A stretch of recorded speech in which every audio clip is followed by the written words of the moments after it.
Welcome to the deep dive. Today, our focus. Well, it isn't just about whether this one online store, Noemiroseboutique.com, is legit or not. Right? It's more about how tricky it actually is to figure that out these days, Mm-hmm. We're looking at findings from a pretty detailed review. It was published by the YouTube channel HOA Horror. Oh. And they really dug into this site. It sells like all sorts of clothes, sweaters were mentioned specifically. Yeah, quite a range. So our mission today is basically to pull out the specific facts they gathered and try to understand this contradiction they ended up with. Okay, yeah, let's unpack that review process because it sounds like they went pretty deep. That's what they claim. They said they subjected the site to like really rigorous testing. We're talking about checking 40 different elements. Oh, 40? Yeah, 40 distinct things. Plus, they looked into what they called the site's hidden content details. Hidden content. What does that actually mean? Like the code? Sort of. It's like looking under the hood, Registration records, the back-end stuff, maybe some metadata that search engines or security analysts might look at. Okay, so 40 elements. Mm. That's a serious amount of checking. What kind of technical things were they specifically looking for? Well, they were systematically checking those key indicators, right? Like website hosting, where is it actually hosted? What tech is it running on? Location, too, presumably. Exactly. The location tied to the business, if they could find one, and just how popular the site seemed overall online, trying to see if it all lines up. And did it? What did they find initially? Well, that's the interesting part. Initially, they found something really promising. The site's trust score came back as very good. Very good. Okay, so based on that number alone. Yeah, based purely on that initial score, the source said it smoothly indicated it might be a legit website, which, for a smaller site, that's a big green flag. A massive positive signal, yeah. It is, and that's where it gets kind of fascinating, because you have this strong number saying, looks good.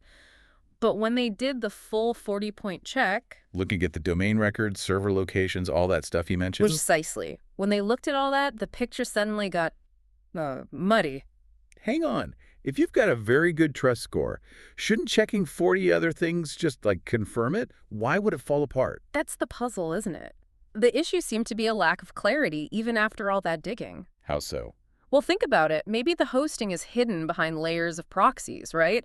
Or the domain was registered, super recently, and the owner details are private. Ah, okay. So the things that generate that high trust score algorithmically. Exactly. Okay. Those algorithms suddenly don't have solid ground to stand on. The data points were there. I mean, they did the 40 checks, but the results were just too murky.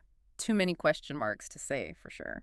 So after all that effort, checking 40 things, what was the final verdict? Did they say scam or legit? That's the kicker. They found the information was completely insufficient to make a definitive call. Seriously? Yeah. The final verdict was literally, we don't know. They just couldn't tell if it was a scam or a legit site based on the technical analysis alone? Okay, now this is where it gets really interesting for you listening. Yeah. If checking 40 technical elements, looking at hidden details, Yeah.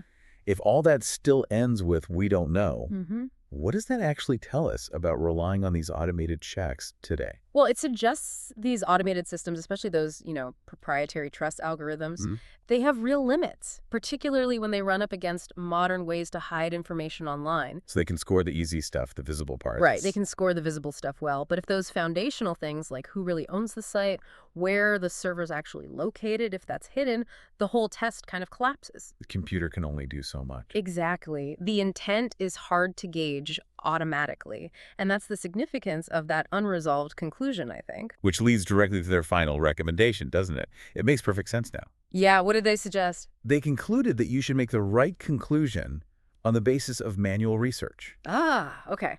Back to basics. Essentially, yeah. You have to check it out yourself. Look for, social media reviews, maybe cross-reference shipping costs, really dig into the return policy. The system basically failed, so it's telling you to use your own judgment. Right. Which makes sense, but it also raises that question. We use these scores to save time, right? Of course. But if the scores fail because things are opaque, then we're back to spending ages doing our own digging, maybe just for a $50 sweater. Yeah, it's quite the paradox, isn't it? And that's something for you to chew on. You have this deep dive, this extensive check. 40 elements check. 40 elements. And it starts with a very good trust score, but ends up inconclusive. Completely up in the air. So, the final thought is this.